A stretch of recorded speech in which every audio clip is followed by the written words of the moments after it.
Democracy Watch Philippines has issued a statement calling for a transparent and fair selection process for the next ombudsman.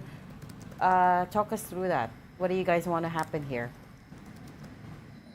Yes, basically, we feel that the appointment of the next ombudsman, considering that he or she will be serving the next 7 years, way beyond the term of the current administration, would have a elastic implication on public accountability. So we feel that such appointment should be the candidate or the appointee must be entrusted to someone who has a proven track record of independence, integrity, and of course, a unwavering commitment to fighting corruption. When you say proven track record of independence, I'll get straight to the point. Do you mean it should not be Justice Secretary Boying Remulla? Because of course, he is politically affiliated and he is the incumbent, right? I mean, as in the DOJ. Well, among others, I think you can always show rin naman your independence. It's not just because you're part of the administration doesn't mean you're no longer independent to the appointing power. No? Ang importante, way beyond these technical qualifications, the ombudsman must always be seen as a bulwark of integrity and answerable only to the Constitution and to the Filipino people. So I think once for that matter, if si Justice Remulla would be chosen as the ombudsman, once he takes his oath as the ombudsman, I think he should see to it that he would be compliant and he should be following the Constitution, which is to be an independent ombudsman. Pero kasi, Reg, conversely kasi, you're looking at one of the applicants, Melvin Matibag, the Secretary General ng PDP Laban. So, conversing nga, on one hand, you might have somebody from the administration, Remulla, and even Felix Reyes, PCSO. On the other hand, you have somebody who might also represent the opposition or the Duterte side, which would be Melvin Matibag. Anyway, Yes, yun nga, I think whoever the ombudsman will be, I think the public deserves someone who will act without fear or favor and without these political pressures, so that whatever the decisions or whatever his actions in the future will not be affected or will not be clouded by any partisan or political interest. Pero Sir Lloyd, I think everybody will agree with everything you said, including the camp of Remulla and including the camp of Matibag. I mean, di ba? Those are things that nobody will dispute. But if you go down to the weeds, exactly how do you propose that this be operationalized or this be implemented? I mean, would you have any specific proposals as to paano ba dapat piliin? Paano ba dapat natin masiguro na itong mga, kung sino man ma-appoint na ombudsman, hindi nakaangkla sa kung sino-sinong politiko o sino-sinong may interes? Well, it's good to see and check their track record, no? It's also good that if the Judicial and Bar Council will be able to, of course, I know for a fact that they do televise their selection process also, so maybe some other groups would be able to weigh in and listen and participate in all of these selection hearings. That would be one step towards having a independent ombudsman. Sir Lloyd, let's bring in lang si Ami Pamintuan. I think Ami's already online. I heard her voice a while ago. Ami Pamintuan of the Philippine Star. Ami, can you hear us? Maybe not yet. Ay, okay. I thought I heard her voice. In any case, what we know at this point is there are 17 candidates who have already put their names down. Okay na. Ayan, okay na siya. Ami, pasok ka na, Ami. Okay. Sige. Ayan. Oh. Saan napunta? Nasa office ako naka-zoom hindi ito yung normal kong ano. Okay, sige. Okay. Change location. Naiiba. Ayan, Ayan po si iba Ami yung Pamintuan ng background. Philippine Star, ang editor-in-chief ng Philippine Star. Ami, we have Sir Lloyd Zaragoza. Convenor ng Democracy Watch, and we're talking about the selection Ombudsman. for the next ombudsman kasi Samuel Martires is stepping down July 28.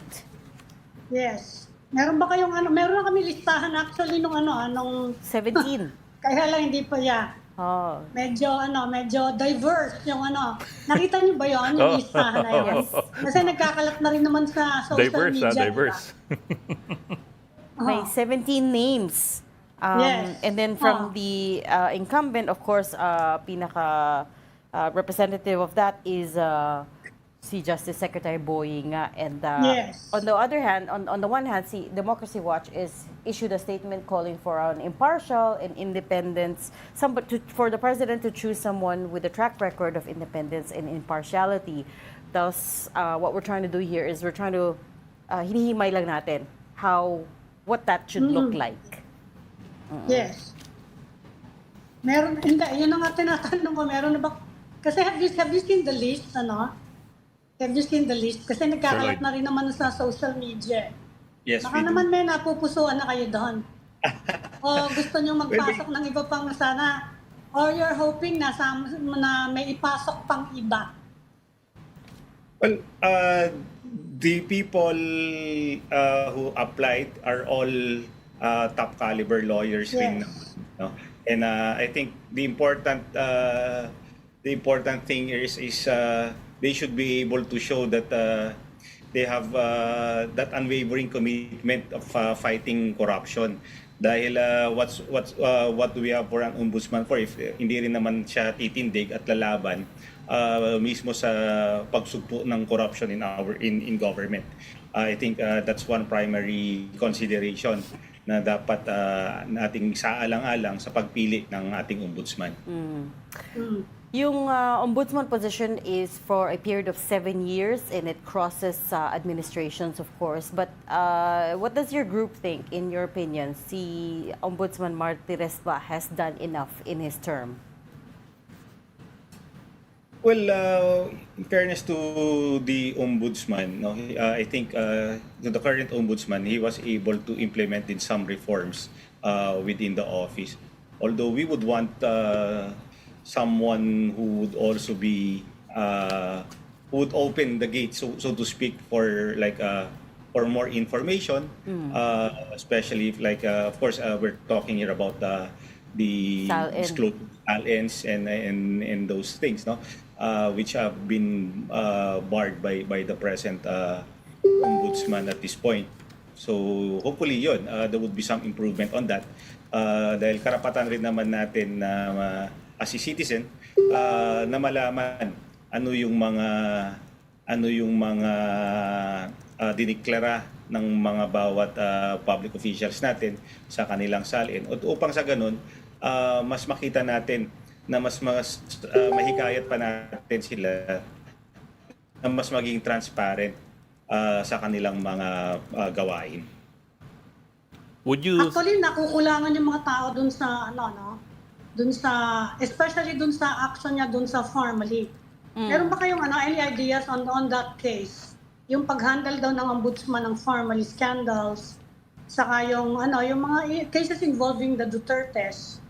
Medyo nakikriticize siya. Ano yung tingin nyo sa ganong mga observasyon? Well, I think we know for a fact that yun nga, medyo sinasabi ng ibang grupo, kulang. I think we need to develop it further, no? Kailangan siguro mas masusipan nating pag-aralan, mas masusipang imbestigahan rin ng ombudsman upang there would be no stones unturned, so to speak, at managot yung dapat managot. We do believe that this is they need to uncover that web of corruption na nangyari sa mga transaction na to, at they need to really pinpoint who really was the mastermind. Sir, if I may, sir, kasi I'm looking at the list of the 17 who submitted the applications. At least 4 of them belong to the office of the president. So that's basically Yeah. almost 25% almost. 1 out of every 4 applicants are affiliated with Malacanang or with the executive department. The rest, I suppose, are from the judiciary naman, so that's a good thing. But what does that tell you? I mean, is there any reason to be concerned about that, or you don't see any problem there? Well, yung process naman, I think the Judicial and Bar Council will be able to screen all of them.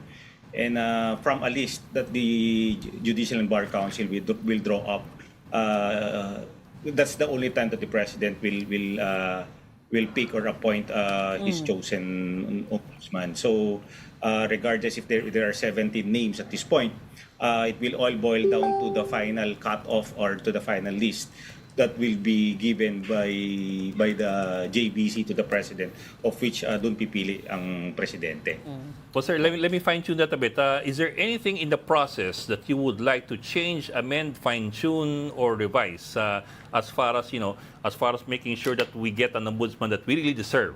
Kasi, And who will truly be independent, and who will also be transparent. because that is the key here.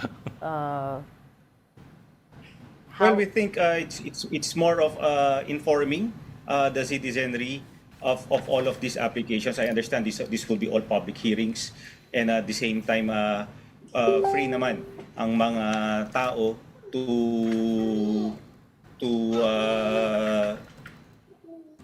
free naman yung mga tao to comment or to give their own positions or opposition to the application. So I think from there we can inform others to be an active observer in these cases. Kasi ganoon rin naman pinipili yung mga Correct. justices natin in the Supreme Court. Okay, we'll leave that there for now. Thank you so much for talking to us today. Democracy Watch Philippines convener Lloyd Zaragoza. Thank you, sir. Thank you.